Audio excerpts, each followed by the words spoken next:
Porque a gente não pode só querer vender, a gente tem que dar a solução para o cliente, né? Acho que a educação é sobre isso, a gente entender a dor do teu cliente e ele entender que você resolve a dor dele.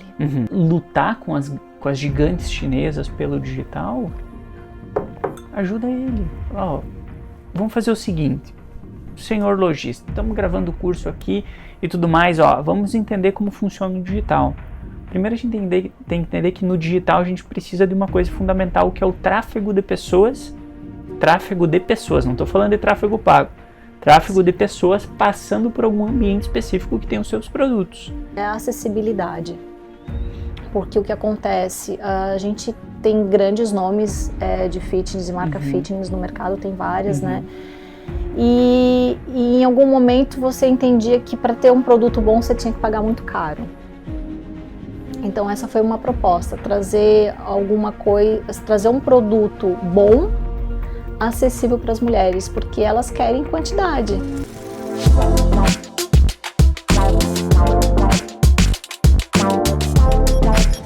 Sejam muito bem-vindos a mais um Apocast. Eu sou Eduardo da Luz, sócio e fundador do Universo Quase Grupo Apo. Estamos nessa discussão. Nós vamos mudar o nome do podcast.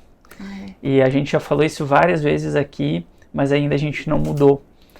Porque a gente fala assim, nossa, nós somos uma empresa que trabalha com inovação, trabalha com expansão, com criatividade para chegar em novos mercados. E o pessoal pergunta, qual que é o nome do podcast de vocês? Eu falo, Apocast. Falar, não, é muito brega, né? Vamos botar outro nome, né? Pô, vocês não são criativos, então vamos botar outro nome. Hoje estamos com a Ana Paula, sócia proprietária da May Sports, uma marca que nasceu aqui em Santa Catarina, inspirada em promover saúde, bem-estar, estilo para mulheres que buscam uma vida plena e ativa, e com algumas qualidades que eu percebi isso em ti, quando a gente conversou ali, que condiz muito com o que vocês têm aqui. Que os propósitos que estão descritos como qualidade, versatilidade, que podem traduzir um negócio mais sólido e humano. E deu pra ver que foi uma pessoa muito humana. Seja obrigada. Muito bem-vinda. Fico feliz. Obrigada pelo convite, né? Me sinto super lisonjeada em falar um pouquinho em nome da May Sport aqui.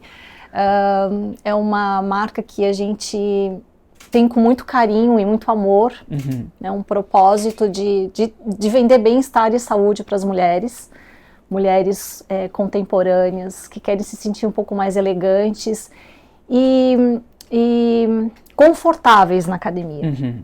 Né? Então esse é o propósito da May Sport, não só vender performance, mas também conforto e uma versatilidade de guarda-roupa, né, que a gente possa usar em todos os momentos. Muito bem. Quando nasceu a May? Quando vocês iniciaram? Falaram assim, não, vamos dar o primeiro passo.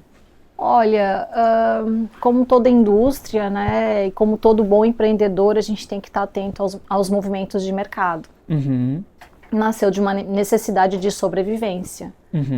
E já que a gente viu que depois da pandemia o caminho estava sendo esse, do bem-estar, do cuidado, e as mulheres estavam assim, né, eu sou da geração X, na minha época quando íamos à academia era aquela legging mais velha, uma camiseta por cima e o look estava pronto, né? E aí, poxa, e de repente as mulheres começaram a tornar isso como um ponto de encontro. A academia virou uma comunidade, né? Eu sou um exemplo disso. Eu tenho amizades sólidas que se formaram dentro da academia, porque você está ali para construir né, aquele momento de lazer, de encontrar saúde dentro desse momento, né? Então as mulheres começaram a se vestir, a procurar mais looks, porque hoje a gente não quer só uma calça, a gente quer vários looks, a gente quer meio que desfilar dentro da academia, né? Então assim, foi um ponto crucial para virar a chave, né? Que só nós pegando tínhamos. Um gancho, né, desse ponto, sabe que a Gata Bacana agora tá vendendo masculino, né? Não, eu não sabia. Do grupo Silvaus, que tá vendendo pela Eleven. Como é difícil, como é diferente o público da mulher para criar a moda do que pro homem, né?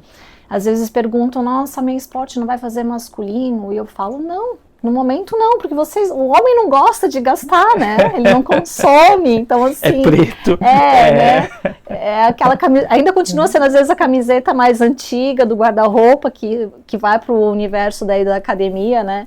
Mas eu também acho que de uma forma mais lenta o homem também está tendo esse novo caminho, esse novo olhar, né? Porque o fitness hoje não é só mais o vestir, é tecnologia, a gente quer roupas inteligentes. Então, acho que está abrindo aí tá tendo uma lacuna aí para esse universo masculino, só que uma escala menor, né? E mais devagar, né? E eu mais acho que devagar. anda mais devagar. E quando foi o primeiro passo, assim? A empresa tem mais ou menos quantos anos? Desculpa, eu não...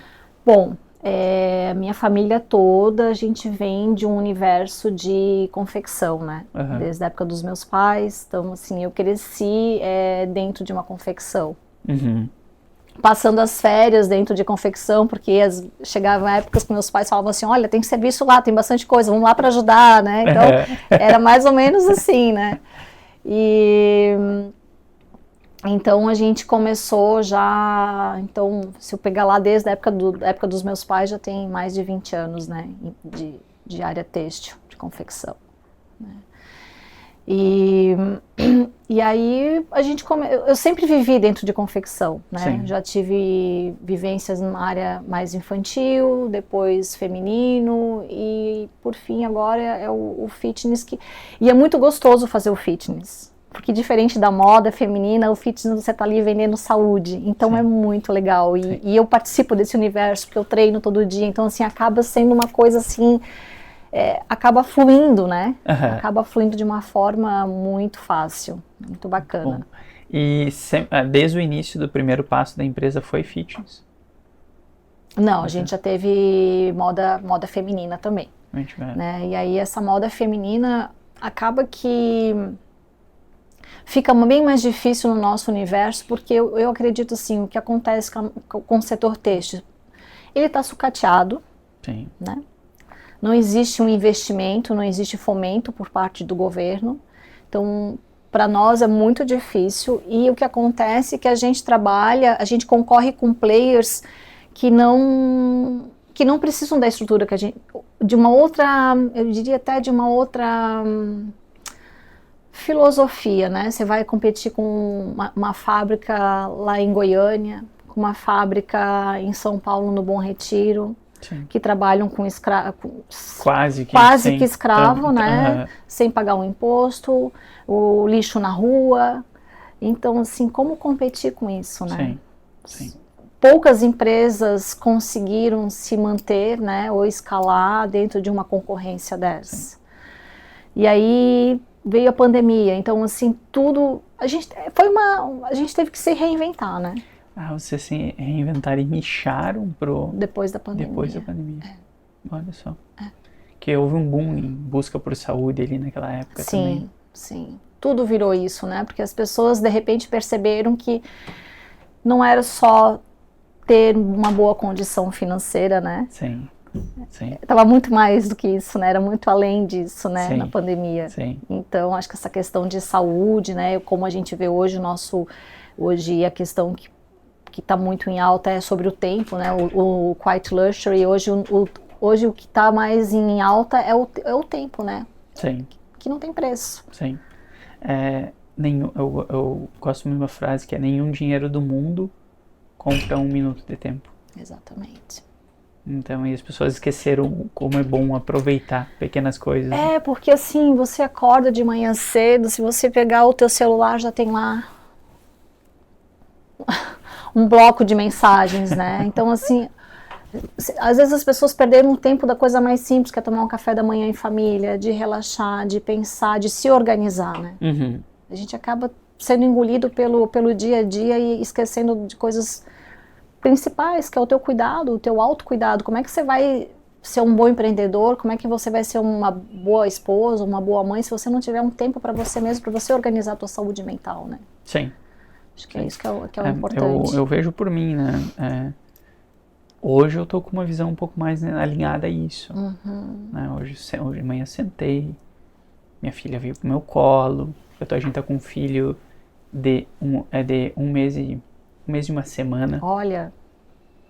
Então, ficamos conversando, tomando um café, e um chora, e fica de pé, Só que eu comecei a perceber o quanto, no fim, isso é bom. Porque eu converso com a Lari, que é minha esposa, e eu falo, nossa, como passa rápido, né? Que a gente tem uma de 2, e agora um menino de 1 mês. Olha a Ceci. Eu comecei a refletir, a gente sempre foi muito, eu como pai, busquei ser muito presente sempre. Falo, mas nossa, parece que foi assim, parece que tem coisas que, como que passou, não vi? Né? E a gente entra nesse fluxo de tudo, Sim. Uau, tudo. Sim. Né? Então eu gosto de olhar muito para si. Não, aproveite momentos, cuide da saúde, tudo mais. E por mais que as pessoas falam que é utópico, que não tem como chegar, eu acredito que tem. Eu acredito que existem ciclos.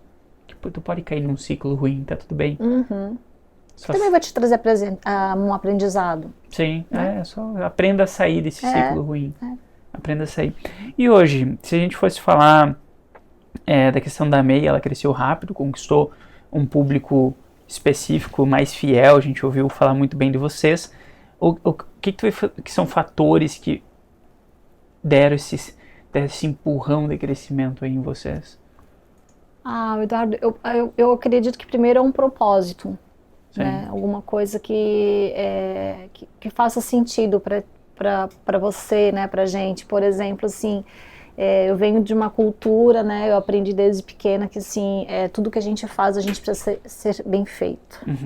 A região, assim. Sim. Nós temos isso na região, né? É uma cultura, e especialmente lá em casa, assim, a gente sempre foi ensinado a isso, né? Então, eu acho que isso teve um valor muito grande.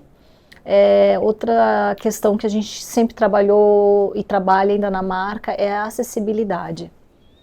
Porque o que acontece, a gente tem grandes nomes de fitness e marca fitness no mercado, tem várias, né? E em algum momento você entendia que para ter um produto bom você tinha que pagar muito caro. Então essa foi uma proposta, trazer trazer um produto bom, acessível para as mulheres, porque elas querem quantidade. Boa. E a gente queria, né, sempre quis vender qualidade e deixar essa abertura para que a cliente pudesse ter mais de um look, né, coisas boas dentro do guarda-roupa.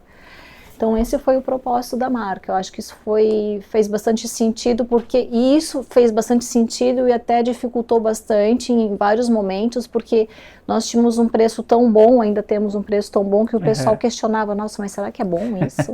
Tão barato assim, né? Então, mas esse sempre foi um propósito nosso da MEI Sport. Legal, eu gosto muito desse propósito. A gente montou a educação também. A gente cria uma educação acessível, geralmente imersões no estilo que a gente faz, 10 mil reais, 15 mil reais, e não sei o que, a gente falou, não é possível, 3% dos empresários conseguem pagar isso. Isso. E o restante vai ser educado como? Né? Mas o restante consegue se juntar dinheiro, eu falei, daí tá falando para ele tirar dinheiro de outras coisas, que ele tem que reinvestir na empresa, tem que... E sempre vai aparecer uma outra prioridade, né? Sempre vai aparecer Acaba que o teu budget nunca vai entrar, né, no orçamento. É por isso que antes até eu comentei contigo, nossos pilares está dentro de inovação incremental, cadência, continuidade, uma coisa que a gente acredita muito. Não é grandes movimentos, é um pedacinho de cada vez. Conseguimos isso essa semana? Fechou, vamos pro próximo passo amanhã. Então, não morrer antes do tiro, né? Bem isso mesmo. E educação acessível é um dos pilares, tanto que a gente está lançando a plataforma. São 1.500 aulas. Não vou falar o preço aqui porque a gente não está bem claro ainda para nós, mas tem gente que gasta isso que a gente foi cobrar na plataforma para educar todos os líderes da empresa, gasta em uma saída para jantar. E a educação, na verdade, a gente falando hoje de um mercado tão saturado de tudo, né? Sim. Inclusive do fitness. Sim. Então a educação hoje é uma questão primordial para que a gente consiga escalar, né? Sim. Desde a parte dos representantes na rua, desde um e-commerce. Então, assim, a educação hoje é o diferencial para você criar um branding, né? Sim. Acho que quantos representantes vocês estão? A gente tem mais de 60 representantes no 60. Brasil todo. E como vocês conseguem educar toda essa gente? É difícil. É difícil porque existe uma rotatividade muito grande, né? Sim. Então você treina quando você vê que, nossa, isso vai dar certo, daí daqui a pouco ele não criou um vínculo com a tua marca. Uhum. Porque também não existe um caminho fácil e rápido, né? Uhum. É uma via de mão dupla, então assim, você pode dar uma ferramenta para ele trabalhar, uma boa ferramenta de trabalhar, você pode dar um treinamento, mas sem que ele faça parte dele, não vai acontecer. Sim, perfeito. Né? E muitas vezes ele não tem esse tempo, ou até vou falar, ele não tem esse capital para esperar.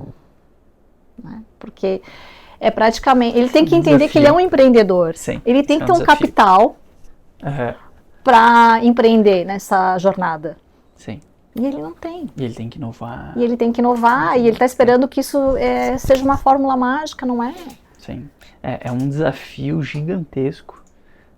Essa questão dos representantes, mas a gente fala que tem como. Só que vocês não sofrem tanto com isso ainda pelo tempo de indústria de vocês. Uhum. Mas pensa isso agora alocado a grandes indústrias antigas, com representantes sentados em cima de carteiras de clientes com a região travada.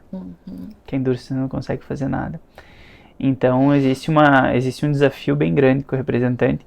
Ninguém mais quer ir para a rua. A rua é cara. A rua é cara.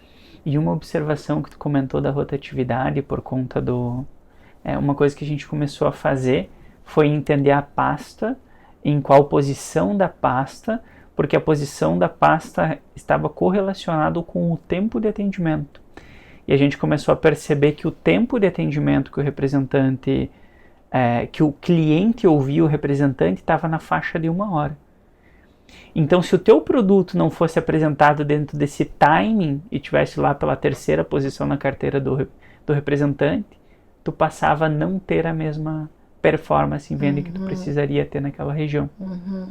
Então, até nisso a gente começou a ver que estava tendo dificuldade para conseguir entrar em regiões específicas ou conseguir acelerar as vendas naquelas regiões. Então, é uma coisa corriqueira, boba, que ninguém dá bola, mas que influencia.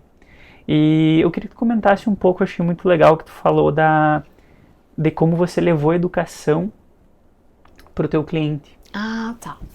Legal. Eu achei muito legal. Sim. E foi, acho que foi praticamente uma onboarding, tu recebeu o novo cliente em casa, só que de forma... Eu acho que a gente... acho que isso também está muito assim do que eu tenho dentro de mim, né, de trabalhar com às vezes algumas dificuldades e poder fazer desse, como a gente fala, assim, fazer do limão uma limonada, né? Então, nesse caso que nós estávamos conversando, foi uma cliente, um áudio que eu recebi de uma cliente que tinha feito a primeira compra conosco e um valor até bem bacana, numa cidade pequena, e estava com dificuldade de fazer essa venda do nosso produto, porque na primeira tentativa de venda ela recebeu algumas rejeições, porque a peça é transparente, porque a modelagem não ficou legal. E bom, eu recebendo esse áudio fiquei preocupada, né, prontamente me ofereci a fazer um contato com ela aceitou, e ali a gente conversou. Então, o que acontece, a importância do treinamento em si, né? Ela me falou das dificuldades dela e eu deixei claro ali para ela que a gente precisa entender algumas coisas, particularidades do produto. Por exemplo, ela estava reclamando que uma peça amarela era transparente, uma legging. E aí eu falei para ela, olha, vamos combinar.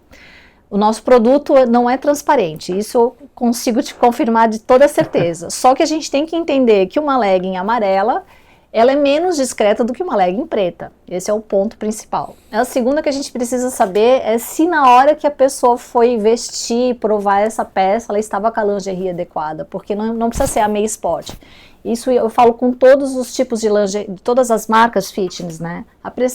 A mulher que vai vestir uma legging, ela precisa estar com uma lingerie adequada.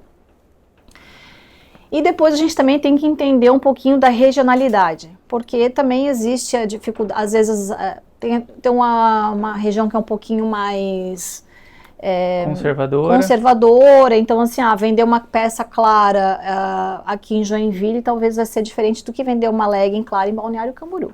Sim, né? Sim. Então assim, expliquei para ela tudo isso, e ela ficou super feliz dela tá conseguindo entender essas diferenças. E aí ela me falou assim, olha, que semana que vem eu vou fazer um evento aqui na minha cidade e eu preciso entender tudo isso. Aí a primeira coisa que eu falei para ela, eu falei, olha, se você não estiver confortável com essas peças claras e tudo mais, você pode devolver a mercadoria. Então ali ela já se sentiu acolhida, né? Uhum. Não era mais um número, eu precisava criar esse vínculo com ela, né? E porque a gente não pode só querer vender, a gente tem que dar a solução para o cliente, né? Acho que a educação é sobre isso, a gente entender a dor do teu cliente e ele entender que você resolve a dor dele. Uhum. E aí eu perguntei para ela se ela gostaria que eu fosse na loja participar desse evento, dar esse treinamento para as balconistas dela. E ela ficou super feliz. Então, assim, esse evento aconteceu lá pessoalmente, foi um evento muito bacana, eu fui super acolhida. E dali já saiu um outro pedido também, Sim. né? Só que assim, essa é a nossa dificuldade como indústria. Como poder replicar esses treinamentos? Porque foi feito por mim, então são vários pontos de lojas, né? São vários clientes, são vários representantes. Como a gente conseguir cobrir todas essas dores, essa falta de treinamento com o cliente, com o lojista? Hoje né? vocês têm quantos PDVs? A gente tem mais de 3 mil. A única escala eu Tem como. acho que é a educação digital ali, não tem. Não tem tanto. E eu falo assim, tem um poder tão grande na educação que o pessoal fala. E o pessoal, eu sempre falo assim, ó, não faça educação para tentar vender. Faça educação para ajudar. Para ajudar. Porque a venda vai ser uma consequência, ponto final. Daí eu estava comentando aquele exemplo ali que eu te falei antes. Eu falei, quer ver uma coisa bem simples? Se o lojista está com uma dificuldade muito grande de entender o que é o digital e como lutar com as gigantes chinesas pelo digital, ajuda ele. Fala, vamos fazer o seguinte, senhor lojista, estamos gravando o curso aqui e tudo mais, vamos entender como funciona o digital. Primeiro a gente tem que entender que no digital a gente precisa de uma coisa fundamental, que é o tráfego de pessoas. Tráfego de pessoas, não estou falando de tráfego pago. Tráfego de pessoas passando por algum ambiente específico que tem os seus produtos. Ponto final. Então a gente faz assim, assim, assado. E quando a gente for mostrar o teu produto para essas pessoas, olha só, a gente pega este produto nosso, a gente mostra ele assim. E assim tu conecta o teu produto para que gere um vínculo com a empresa. E o que eu percebo é que existem poucos movimentos, mas já existem movimentos da indústria querendo educar o lojista. Mas a indústria ainda peca, no meu ponto de vista, de, essa é a nossa marca, a MEI, tá vendo o AMEI aqui, bota o AMEI lá no teu negócio e vende o AMEI, bota o AMEI. Gente, isso não é genuíno. Entende? Então, olha como tem jeito da gente fazer as coisas sem... conseguindo realmente cumprir um propósito de ajudar as pessoas lá na ponta. E ao mesmo tempo trazer, obviamente, uma conexão com a nossa marca. Acho que a conexão hoje que as pessoas mais buscam, né? Porque tá todo mundo nessa loucura do digital, do dia a dia, carente, né? Carente de um apoio, de um networking, né? Então, assim, é sobre isso, é sobre estar junto, como que eu posso te ajudar. A gente tem que arranjar um tempo para isso, né? Que é a parte principal do negócio, né? A gente se preocupa muito com os bastidores, de como fazer a produção, como isso, e a gente esquece um pouco do lado humano, e aí a coisa acaba não tracionando, né? Pegando esse gancho de lado humano, como que foi essa virada de produto para vocês lá dentro da pandemia? Porque isso deve impactar na cultura da empresa em si, de como as pessoas percebem o produto e tudo mais. Acho que foi de uma forma geral, foi tranquilo, porque, como eu te falei, quando a gente trabalha com saúde, as coisas ficam mais leves para todo mundo, né? menos estoque, menos tipo de matéria-prima, menos trabalho, né? Então isso acabou assim trazendo uma leveza como um todo, né? E aí a gente trabalha de uma forma mais, não sei, mais coesa, assim. Acho que ficou mais fácil de trabalhar isso. Entendi. Só que, claro, né? Você começa do zero, então era todo mundo aprendendo junto, tudo de novo, né? Sim. Então, isso e tinham pessoas que estavam mais desde o início com você? Sim. A gente tem uma equipe que é bem parceira, né? A gente preza muito isso lá na empresa, assim, muito por meritocracia, pela simplicidade. Sim. E essa coisa, assim, das pessoas serem proativas. Então, eu acho que a gente costuma também dar muita liberdade, né? Essa coisa, assim, que eu até aprendi muito em casa, isso nós tínhamos muita liberdade, mas a liberdade com responsabilidade. Sim. Então isso acaba, sabe, trazendo um pouco de liberdade para as pessoas aprenderem, tomarem decisões, né, e serem gerenciadas. Acaba ficando mais leve para todo mundo. Sim, isso. Sim, acho que essa gestão, a gente aposta muito nisso, essa gestão mais horizontal, né? Tomem as decisões, existe uma responsabilidade. Exatamente. Existe um erro que pode acontecer. Até porque você precisa estar livre para tomar as suas decisões para o teu dia a dia, né? Então, assim, se você for muito centralizador, como que as coisas acontecem, né? Como que eu estaria aqui contigo, né? Sim, perfeito. É simples assim, né? E ali, hoje em fábrica, você tem muita dificuldade em contratação, porque ali na região sobra emprego ali, né? Sobra. E é assim, eu acho que isso não tem ninguém que eu não tenha conversado hoje que não tenha esse problema da mão de obra, né? Porque hoje as pessoas mais, as fábricas, as oficinas de costura hoje praticamente estão cada vez menores, né? Ou mais distantes, para lugares mais distantes dos grandes centros. Essas meninas que as mães são costureiras, ou os avós são costureiros, não querem costurar, querem ir para trabalhar na administração, em outras áreas, quando na verdade é só um tabu, porque né, é uma questão super valorizada, essa mão de obra de manufaturado, né, de costura. Então é isso, assim, eu acho que é muito difícil em todos os sentidos, tanto é que dentro da empresa a nossa grande maioria são pessoas aposentadas. Sabe, mulheres aposentadas, né? Pessoas aposentadas que querem ainda estar ativas, que estão aptas para estar ativas, e por que não, né? Sim. Isso que tu falou do tabu, eu acho incrível, porque não está acontecendo só, obviamente, na confecção ali, é gigante isso daí que está acontecendo, mas a gente relaciona isso com outros mercados também, como o da construção civil. Ninguém mais quer ser pedreiro, por exemplo. Não. E ganha muito dinheiro. Tenta achar um pedreiro, tenta achar um para ver, né? Exatamente. Ou construção, e tem um pessoal que é amigo nosso aqui, que é um dos diretores da Daxo. Vocês conhecem a Daxo? Sim. São incríveis, assim, incríveis. E eles estão com um projeto muito legal, que é da profissão construir. E essa profissão construir tem o objetivo do quê? De conseguir vender melhor a profissão no futuro.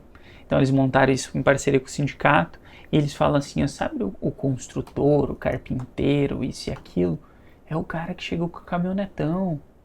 Igual lá nos Estados Unidos, os equipamentos estão super limpos, presos. Então essa questão do tabu, eles estão lutando com isso através desse projeto que eles montaram para educar esse mercado e falar, não, gente, isso é um mercado rico.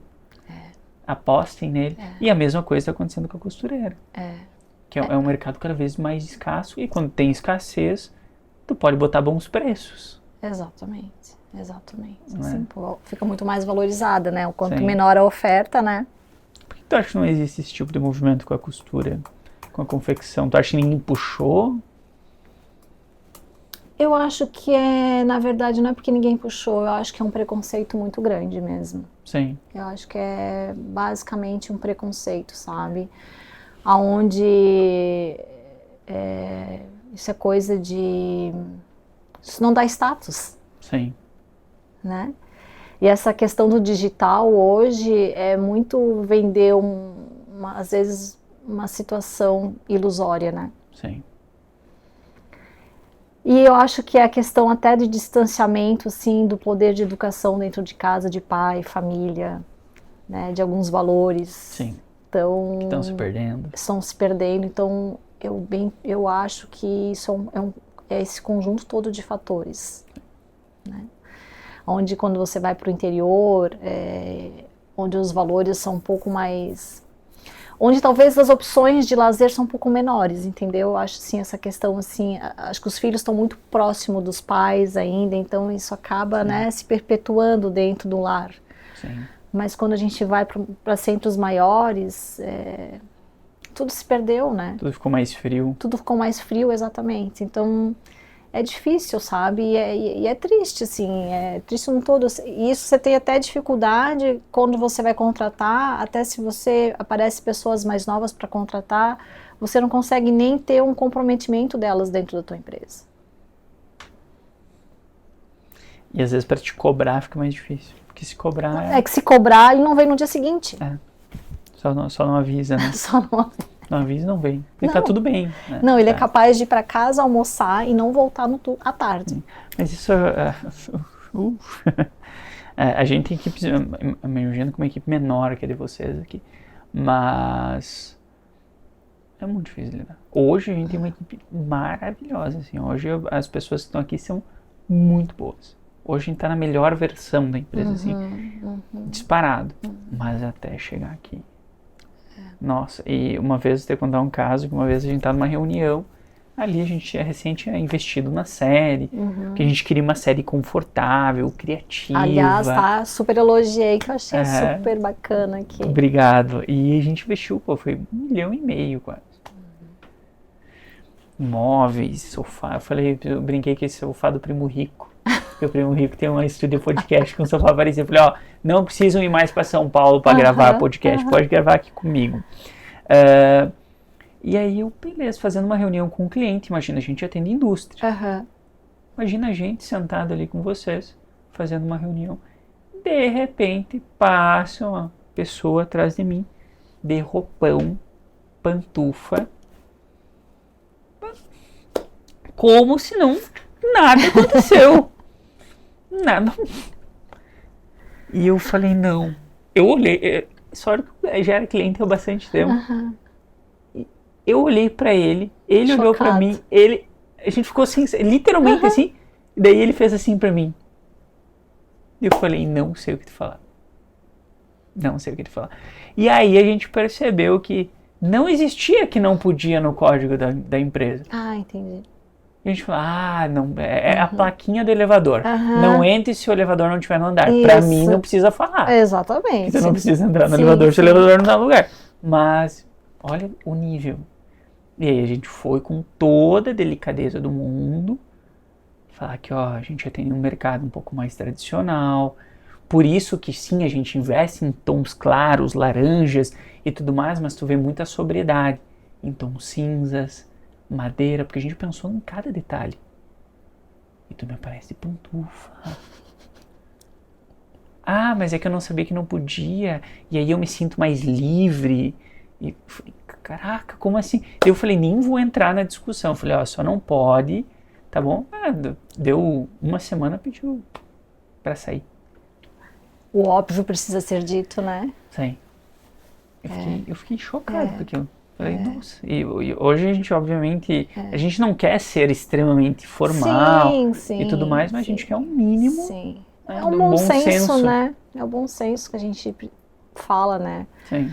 Mas é isso mesmo, assim, eu acho que as pessoas estão muito... Vamos até falar, né? Assim, o mundo está muito doido, né? Muito doente. Então, assim, é complicado, né? Sim. E recrutamento de times? Tu participa ativamente? Como que vocês fazem? Porque é uma cultura... Tá todo mundo voltado para a cultura da empresa, né?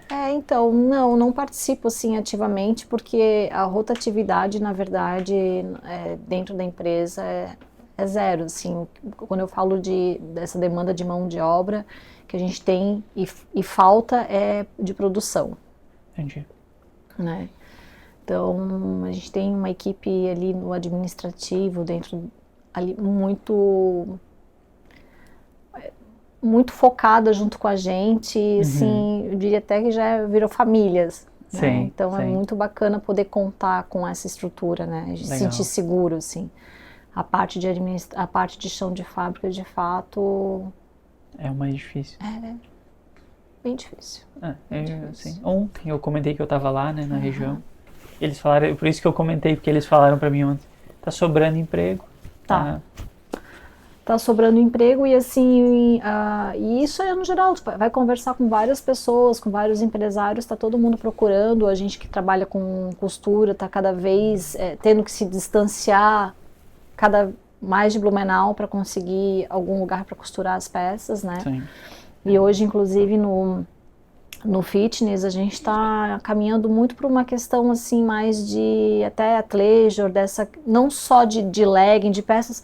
O guarda-roupa num todo está vindo para essa moda mais inteligente. Então, assim, a gente quer partir para um outro nicho, né?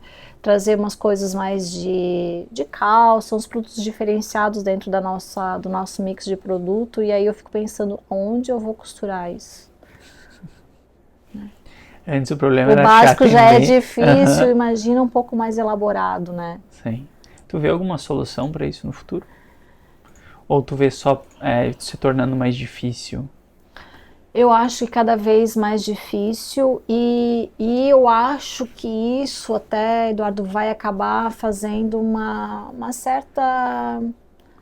vai fazer uma peneira no mercado, porque as fábricas, as oficinas de costura, elas vão continuar existindo, eu acredito, só que daí é aquela questão, elas vão cada vez mais aumentar um preço, então assim, essa oferta às vezes do impulsivo que a gente não sabe como é que aparece no mercado, vai acabar desaparecendo, né? Sim. Ou esse mercado informal, mas... Mas aí que também não... Tem vida curta, né? Tem vida sim. curta, né? Com essa questão agora de governo, de impostos e tudo mais... Não sei como é que isso vai... eu não consegui entender como as pessoas sonegam hoje em dia. Como que vão sonegar, né? E dormem tranquilos. Não sei como é que isso vai acontecer ainda, né? Entendi. E não, hoje não se está incentivando sonegação, gente. Não, de forma alguma, né? Quando a gente parte para a inovação eu vejo que a indústria ainda tem um pé atrás quando a gente fala de marketing. Ainda não... existe um tabu, né? Em investir em marketing, investir em inovação... marketing ainda mais posicionado para o canto, marketing é o que faz o material do representante, marketing é o que faz o post para o Instagram, marketing é o que faz, e existem outras funções no marketing, inteligência de mercado, analisar regiões, a gente brinca de montar a caixa de ferramentas para os times de vendas e representantes conseguirem atuar bem lá na ponta. Como que vocês veem isso daí dentro da indústria de vocês? Eu acho que isso é um caminho fundamental, uma ferramenta fundamental para um crescimento. Você não consegue aumentar a sua base de clientes, a sua base de vendas, se você não tiver esse trabalho bem feito. Sim. Né? E o representante, com todo o respeito ao representante, não é desmerecimento, porque a gente precisa mais do que nunca dele, né? Sim. Mas a gente precisa dessas ferramentas para ele porque ele não sabe fazer isso. Sim. Ele não sabe. Então a gente precisa entregar uma agenda, entregar um roteiro, entregar todos os dados possíveis do cliente para ele poder fazer esse trabalho de rua, né? Então, eu acho que isso aí é uma questão que nem se discute mais, é um dever da empresa fazer isso, sabe? Se eu te falasse quando a empresa não faz. Mas não tem como. Sim. Nós ainda temos um trabalho bem tímido lá nessa questão, mas a gente entende dessa importância e o que está nas nossas mãos e o que a gente consegue fazer dentro da empresa para auxiliar o representante, a gente faz. Porque se você não faz, como é que você vai cobrar dele? Sim. A gente vai um pouco além. Até dando quando senta com o representante, que agora existe uma nova, não tendência, mas uma nova forma de ver região. Que não é por região, é por potencial de mercado. Né? Que daí o time de IEM leva aquele potencial Sim. daquela região. Só que aí no representante briga muito pela região.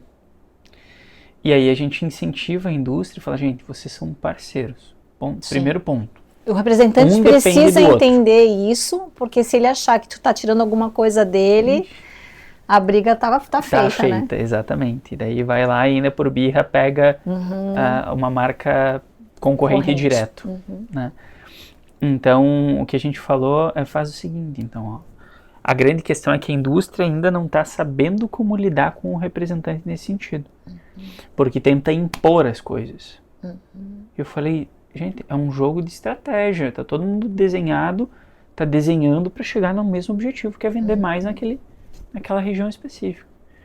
Só que quando a indústria chega, eles falam, não, eu vou dividir a região. Como assim? Daí o representante vai lá, como assim eu vou dividir a região? Eu tenho cliente lá, eu tenho cliente lá, eu tenho cliente aqui. Se eu dividir, eu vou perder aqueles lá? A gente faz o seguinte, estuda o potencial da região, e daí tem ferramentas para fazer isso. Tu vai chegar a uma quantidade correlacionada de clientes daquela região com os melhores clientes da tua base. Aí tu multiplica aquilo ali pelo teu ticket médio. Então tu vai ter um potencial daquela região. Aí tu pega o teu representante e fala assim, ó, cara, aqui tem, ó, o que a gente fez para ti, a gente queria te ajudar a vender mais e a gente conseguiu entender que a tua região tem tantas empresas potenciais para te abrir com um potencial de mercado de tanto, de 100 milhões e tu tá conseguindo atingir só 10. Olha só quanto dinheiro tu pode ganhar. Só que o que a gente viu? Que com a estrutura que tu tem, mesmo tendo um preposto, tu não vai conseguir abrir esse mercado. Então a gente já montou a estratégia de go-to-market para ti. Então tu vai fazer o quê? Tu vai precisar de 3 pessoas, tu vai precisar para conseguir abrir esses novos mercados que a gente já trouxe para ti aqui. Tu vai precisar de uma equipe de marketing para conseguir apoiar esses três pessoas do time de expansão. E a gente dá tudo desenhadinho. Então a gente quer que tu faça isso. Tu topa entrar em expandir esse mercado com nós? Não, ou não é? Não é. Então vamos fazer o seguinte, então a gente vai dividir o potencial do mercado e a gente assume essa frente e a gente investe nisso aqui para ganhar esse outro mercado. Mas a gente quer muito que tu faça. Mas não dá. E tem representante que a gente já percebeu que fala que dá, que vai fazer e no fim acaba não fazendo e a região não cresce. Então, olha só, eu fiz a mesma coisa. Só que a narrativa com que eu levei lá para a ponta é diferente, porque no fim é isso. Só que a indústria ainda não está sabendo como lidar com isso. Ter o joguinho de cintura para falar com eles lá na ponta. É porque talvez, né, Eduardo, assim, por exemplo, acontece com a gente lá na Meia Sport, às vezes o representante para início de conversa, ele não tem só a tua mala. Sim. Né? Aí esse já é a grande dificuldade, porque ele vai falar, mas eu faço isso com a mala X. Entendeu? Então, aí você está dividindo uma região, você quer que ele faça uma região X, mas ele faz aquela região toda com a outra fábrica. E aí ele não quer ceder. Sim. Já é um problema número 1, né? E então, assim, e a gente sabe que o cliente, o representante, muitas vezes, ele não faz mais do que 130 quilômetros de raio. Porque ele não dá conta. Sim. Até pelo custo de estrada dele. Sim. É difícil porque se você às vezes quer impor muita coisa para o representante, ele fala, mas como assim? Eu já estou tanto tempo na região. Muitas vezes ele não quer te ouvir. Sim. É do jeito dele, e se não for do jeito dele, não vai rolar a parceria, sabe? Sim. É uma dor bem grande que a gente tem, assim, de conseguir os representantes fidelizar E aí, assim, você cobra alguma coisa deles, eles falam, mas a gente tô no momento de prospecção, você tem que entender isso.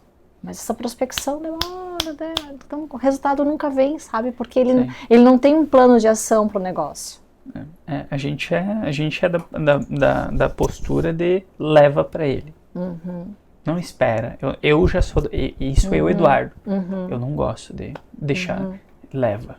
Ó, é isso aqui, essas são os clientes, essa é a pipeline que tu vai fazer para expandir a região. A cadência de ligação pode ser essa ou essa, faz tantos por dia. Tá montado o plano, a gente investiu em ti. Se quiser expandir a região e usar para as outras malas que tu tem, tá tudo bem. A gente quer te ajudar a ganhar dinheiro. Legal. Entendeu? Porque o que tu falou, deixar na mão. Mas que hoje eu tive. E tá bom, né? Pensa tu encher tua mala do carro, teu porta-mala, batendo de porta em porta. É difícil. É difícil e assim, por muitas vezes ele faz um cálculo assim, eu vou pegar a mala do Eduardo, vou pegar a mala da Ana, vou pegar mais a mala do X ali, aí ele pega 4 malas, aí ele faz uma média de cálculo, dali eu vou tirar tanto, dali mais tanto, e aí ele formou a renda do mês, só que não fica bom para ninguém. Sim.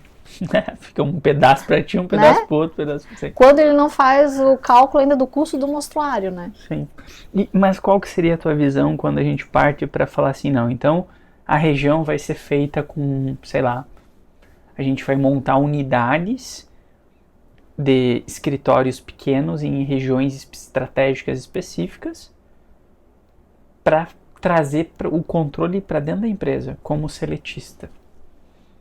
Venda de rua. Qual que é a tua visão? Olha, eu acho que isso aí seria... Não sei se isso é viável. Não sei se isso é viável. Concordo contigo, tá? Eu não tô falando que é um caminho...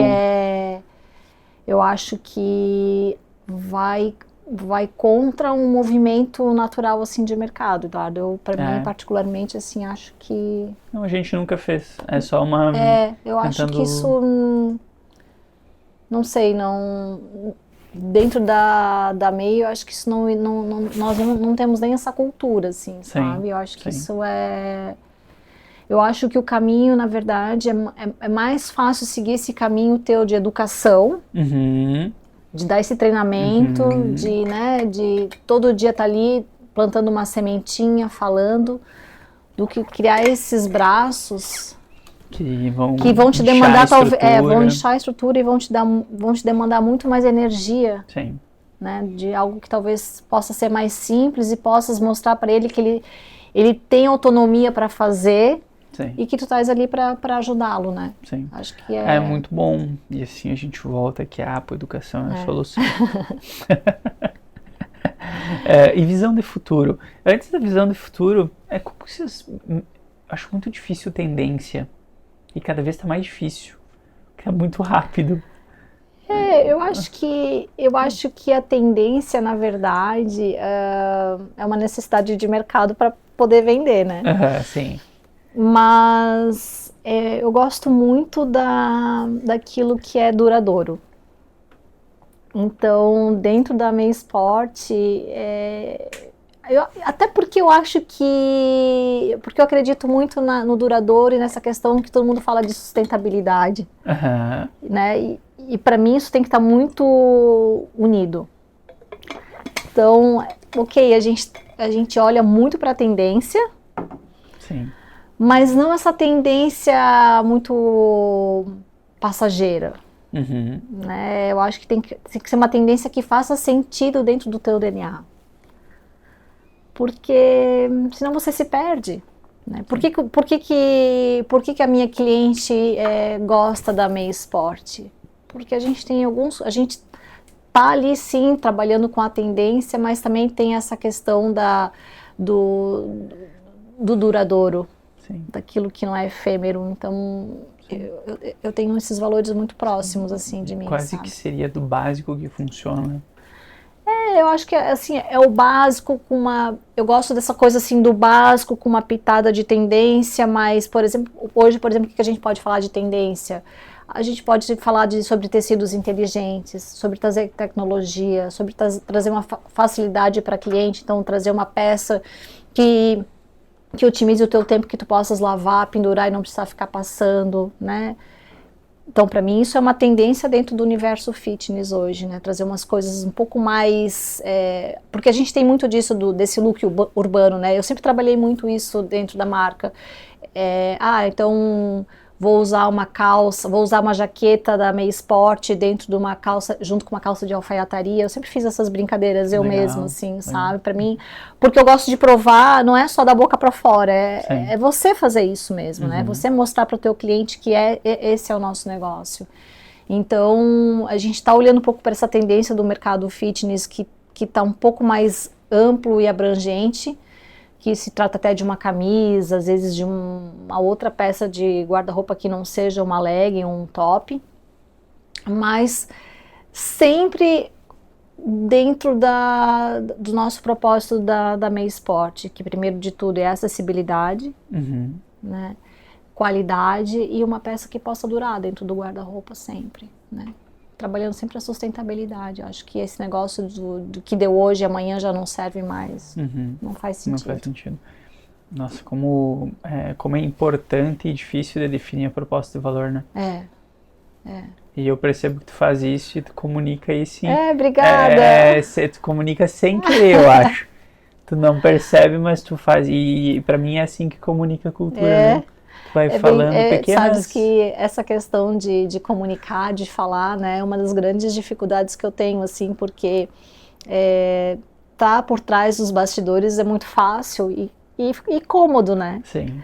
E aí, de repente, você começa, primeiro você convida, o pessoal começa a te cobrar para você ir pro Instagram e começar a falar e fazer stories ou ir lá pro feed. Daí depois você recebe um convite para vir pro podcast, aí você pensa, nossa, o que eu vou falar, né? Mas é algo que tá dentro de mim, assim, né? Sim. Então, sem muitas frescuras e tudo mais, é o que a gente...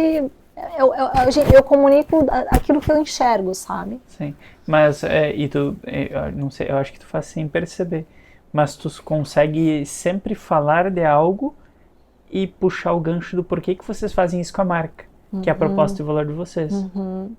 Então isso eu acho que é uma das coisas mais difíceis das empresas, que foi muito difícil para mim, que é o que é a nossa proposta e valor e como eu faço isso no dia a dia. Eu acho que fica mais fácil. Primeiro, eu acho de tudo, né, Eduardo, que a gente não dá para fazer aquilo que a gente não ama e a gente não gosta, né? Fica muito difícil. E isso, quando você faz isso, esse teu propósito vem de uma forma muito orgânico dentro de você, né? É muito... Flui. É o que eu comentei antes ali, a gente por muito tempo foi por onda de mercado, né? Porque no fim, eu falo assim, no início, quando eu montei a Apple, eu atendia cliente de ônibus. E faz muito pouco tempo. Então eu precisava comer. Então eu fazia o que tinha que fazer. Mas hoje a gente está conseguindo migrar para... Não, que é o que eu falei antes, eu gosto muito disso. De falar sobre esses desafios de representantes, times de vendas internos, marketing, expansão da região, educação. Isso é coisa que me deixa com brilho no olho. Cara, esse é o caminho. E daí a gente tem concorrentes, né, e tudo mais, que eu não acho que são concorrentes, mas que investem muito, milhões e tal. Eu falo, cara, nós não somos isso. Nós somos inovação incremental. Pegar uma coisinha e botar no dia a dia. Nós somos consistência, nós acreditamos no tempo. Que o tempo resolve muitas coisas, dores. Né? Nós acreditamos na acessibilidade. Nós queremos boas experiências, um ambiente bom, um ambiente bonito. Mas por que isso não pode ser acessível para as pessoas? Acho que você falou uma coisa importante, que são boas experiências. Sim. Né? Porque as coisas em algum momento podem não dar certo, né? Sim. Você planeja alguma coisa e não dá certo. E empreender e ter um negócio é sobre isso, é você estar preparado para, mesmo naquele momento que não deu certo, proporcionar para o teu cliente, para o teu lojista, uma boa experiência, né? Fazer ele sair satisfeito de algo que talvez não deu certo, como planejado, mas você conseguir estar atento a isso, né?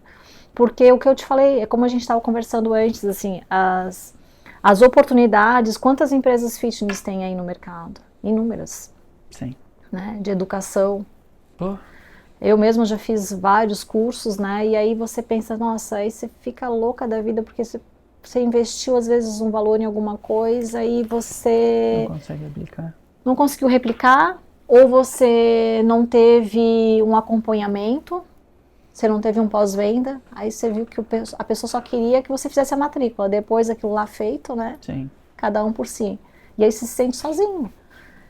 E aí, você vende uma vez. Aí o pessoal está preocupado em vender e não está preocupado com a recorrência. Sim. E é isso que é importante. Sim, mas isso é uma visão muito boa que eu comentei antes, que a indústria têxtil faz muito bem. Né? Em olhar muito para base. E concordo contigo. Educação, meu Deus. Tanto que a gente falou assim, aonde que vocês são? Nós somos da indústria. Nós somos educação da indústria. Porque a linguagem é diferente, o jeito de vender é diferente, lidar com times de inovação é diferente. Indústria não existe, gente. Existe sim, como eu falei antes ali, dá para dar um ré num foguete e tu vai ter uma inovação disruptiva, criar um chat GPT, uma inovação disruptiva. Mas a indústria vive de inovação incremental. Não adianta a gente chegar num processo de um comitê, a gente entrou no comitê de expansão de uma indústria, vai querer chegar lá, mudar tudo de hoje para amanhã. A gente já passou por essa fase de querer, implantou uma tecnologia bem simplinha, depois passa para a próxima. Depois passa para os times engajar junto. Daí a gente montou a educação por causa disso, porque daí os times vêm para cá, daí a gente trabalha o aculturamento dos times na inovação incremental também. Então, e assim, um passinho de cada vez. E fica mais fácil para todo mundo, né? Fica mais macio, né? Essa virada, assim, às vezes as pessoas ficam perdidas, né? E aí fica tão cansativo e exaustivo que às vezes nem dá certo. Então, quando você faz as coisas calmas... Sim. E todo grupo, todo time entende, né? Porque trabalhar com indústria também é bem insano, né? Sim. É uma mistura de tá muito devagar, mas tá muito rápido. Tem que gostar do negócio, né? Não é assim, é um mercado bem louco, eu diria, assim. E cada vez mais, né? Muito rápido, né? Sim. As coisas acontecem muito rápido. Você tem que ter um senso de urgência muito grande, né? Sim. Porque senão você fica para trás e come poeira.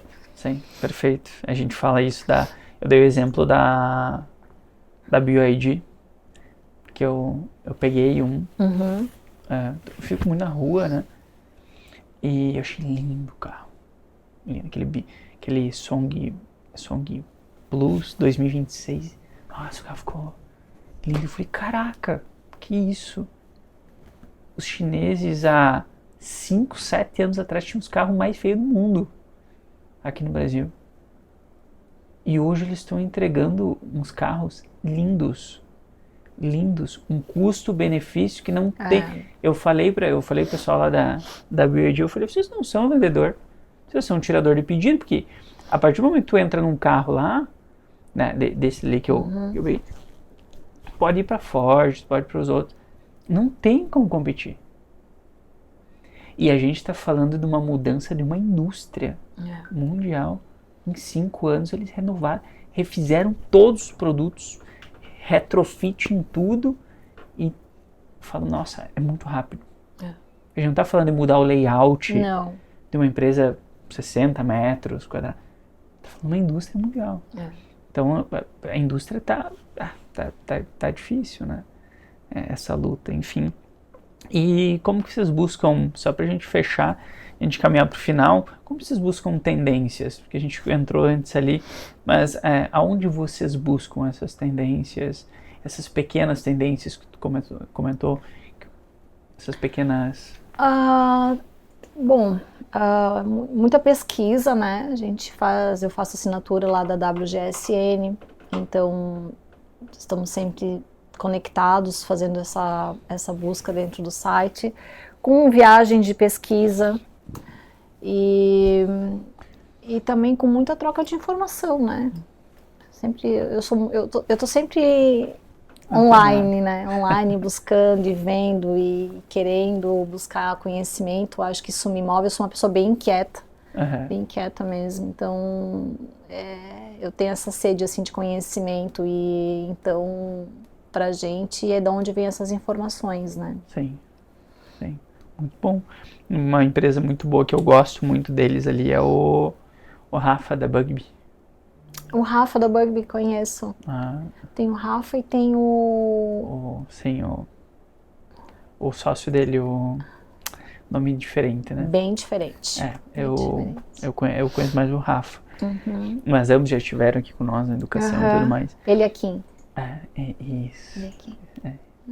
Eu sei que é Kim, eu acho que ele chama de Kim.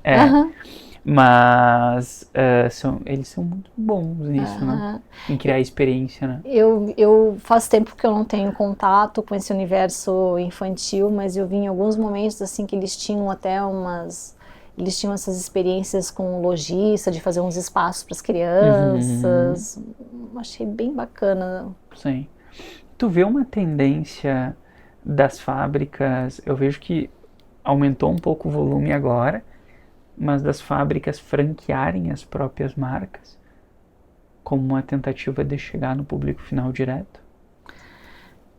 O que tu vê disso? Eu acho que isso é uma questão bem importante, porque o que acontece é a gente como fábrica às vezes tem essa dificuldade de chegar no consumidor final.